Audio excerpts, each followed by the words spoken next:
Welcome, Bulldog fans. This is On the Engine again with episode 2 of season 2. And I have with me Paige Holmes-Paffhausen, University of Montana Western graduate. Paige is a national champion basketball player, and we're really excited to have you here. Thanks, glad to be here. Actually, this is your first day of high school teaching. How was everything? It was good. The kids were excited. I'm excited. Should be a good year. Awesome. You graduated from Sealy High in 2016. Mascot are the Blackhawks. You're a 3-sport athlete, all-state honors in all 3, track, volleyball, and basketball. So tell us a little bit about the process of you getting to Montana Western. I wasn't really intrigued going into Western yet. When I was a senior, I just wanted to play basketball. I didn't really care where it was. And my dad went to Western, so he's an alum. And he really pushed Western just being a great school, being a great place. And I wasn't recruited a lot. Woolley was pretty much the only coach to recruit me. Okay. And so that was pretty helpful. Yeah. In the recruiting process, was the block program was that a swaying factor at all, or? I didn't even hear about it until after I signed, so it was a pleasant surprise. Yeah. I love the block schedule, it's sweet. Your dad, you mentioned, Sean, he played for Western Bulldogs, and he was an influence in getting you here. So, yeah, you're a legacy player. Yeah. That's pretty cool. So how about the transition from high school to playing collegiate basketball? What was that like? It's very different from good old Class C basketball. The level of competition is to the extreme, right, collegiately. And sure. So, I'm very glad that Woolley pushed me to redshirt that first year just because it was such a learning curve for me to go through. Like the competition, even in practice, was 10 times more than I ever got in a game. Sure. And so it was awesome just to take that year just to grow as an athlete. Okay. Yeah. Well, that's good. The NAIA National Championship 2018, 2019, that was super special. I know, because you're wearing the championship t-shirt. Oh, yeah. You betcha. In the following year, we end up with COVID, your senior year. How difficult was it to deal with that kind of a situation? That year after winning the national championship, we had sort of a target on our back. And obviously we lost a lot of girls. There was a huge senior class who left after that. And so it was definitely a big transition for the whole team to grow. And there was a lot of pressure that we put on ourselves to be great again. And then not getting to play in that national tournament was a big heartbreak. There were a lot of tears shed, but we, once the team got the call that we weren't going to have a national tournament, we sort of just came together and we were there for each other, and it was just like a good bonding moment, which unfortunate, but good. Yeah. COVID messed up a lot of stuff. Yeah. How about most memorable moment? Maybe we already know that the championship is, but outside of that? Obviously you said it, the national championship was just the highlight of anyone's year. It was awesome. But I would say probably another memorable moment was my senior year and just the girls that were there with me and everything that they did and just all the support. It was pretty special. Good. That's awesome. You actually are a recipient of an Engine 18 scholarship. Can you explain how Engine 18 maybe impacts the student athletes as well as, or maybe even the campus as a whole. Oh yeah.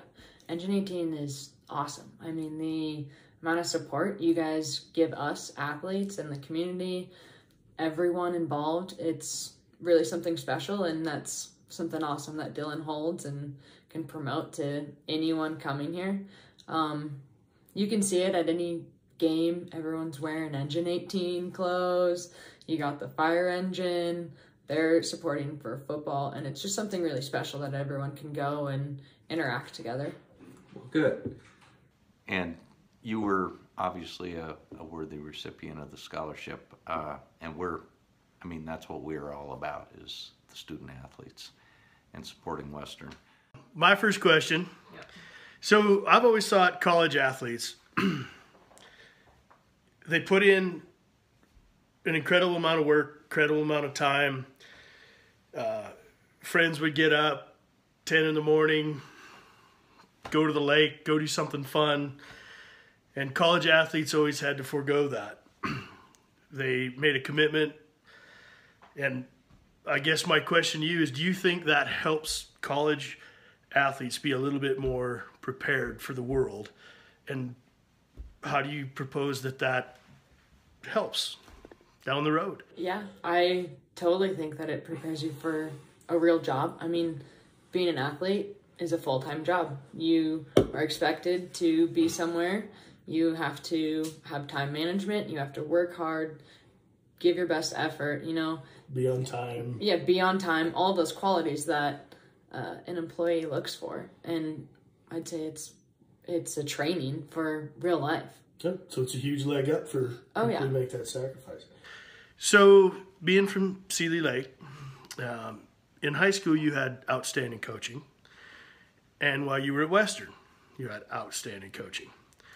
What will you take from both your high school coaching and Western coaching and apply to you and what you're going to do as a coach in Twin Bridges or down the road if you're wherever? Like you said, I had some great coaches. Shout out to my dad and Lindsay Willie, and I'll always have those people in my life to back me up and go to for support, which is very nice. Just those relationships that you build. But things that stick in my head that they taught me is, like we said earlier, just qualities that you need in life. It's not just about the game, but it's about how you present yourself in the real world. And those qualities like working hard, being on time, and it just really prepares you for everything that you see. And so that's just what I hope I can do for the kids that I'll coach, just to help them be prepared. Absolutely. Yeah. So you were the Defensive Player of the Year in the Frontier, I believe, twice. Yeah, 2 times.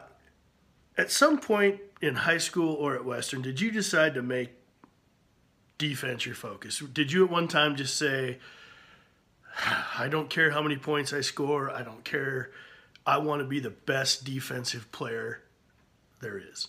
Yeah, I have always loved defense. I went to camp one summer. It was called PGC, Point Guard College. And the camp is awesome. If anyone is really big into basketball, I'd really suggest it. But they made us watch this video of this girl, and she played in the WNBA, and all she did was play defense. She never scored a point. She had a couple assists, but that was her move, is defense. And my dad was a big defensive coach, so that helped as well. And once I got into Western, I looked around and I said, yeah, I'm not the best player here, man. I'm not the best shooter, not the best scorer. And so I wanted to play. And so I decided, if I want to play, I'm going to really work hard at defense, and hopefully that's enough. And I think anybody that's been in athletics can super appreciate somebody who cares about being a good defender. It's underappreciated. So at the national championship, one thing I noticed when we went down there, there's a whole bunch of girls who were former players, women, maybe 15, 20 years ago from when I was there. And to see them all show up in huge support of you guys. I mean, the stadium or the arena at the Metro was actually unbelievable. It would make the hair on the back of your neck stick out. It was so crazy. Gives me goosebumps. Absolutely. Just thinking about it. So, do you think that you have the same bond with the girls that you played with, the women, excuse me, that you played with at Western? Do you think you guys will still have that bond in 20 years when something special at Western comes together and they're playing in something great? You guys think you will be that same group?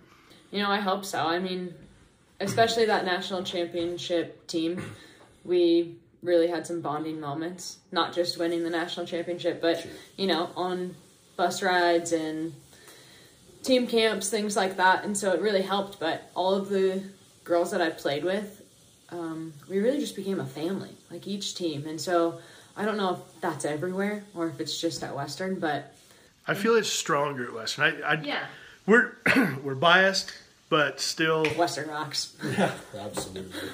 No, but and I mean, it's really cool because we had the old ladies. I'm gonna call them old ladies, but the old dogs come and play with us at the end of the year, and so we got a bond with those guys too. And it's just like living up to their legacy that they built for us to succeed in. And so it was cool to see. Awesome. All of those guys there. Well, I hope I'm still alive in the next one, and I hope I see you guys there with the. Yeah. All right, so now to the fun questions. Okay. All right. Tech or Carol, who's our biggest rival? Who do you dislike the most? Carol. Okay. Carol girls. Can't do it. I love it. Okay. Is Mick allowed to have any tech gear in the house? This is a fighting battle. No, I realize it, but I mean, my wife's the boss. I'm just trying to ask. I'm allowed my Western girls basketball stuff, and he's allowed his Montana Tech football stuff. His is a much smaller area, right? Oh, we've gotten rid of a lot of shirts, for sure. Good work, good work. First child, what color's the baby's room? Red or green? Red. Yes. All right. It's a very aggressive color for a child's room. All right, last question. When was the last time you were carded? Just the other day, probably. Get carded every time I go out. Your favorite food? Anything breakfast. How about music? Country. Outdoor activity? Fishing.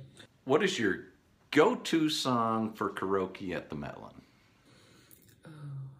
Tequila. All right. Thanks, Paige. Happy to have you on. Thank you. You know, we're not going to be here forever, and you want to leave it better than you found it.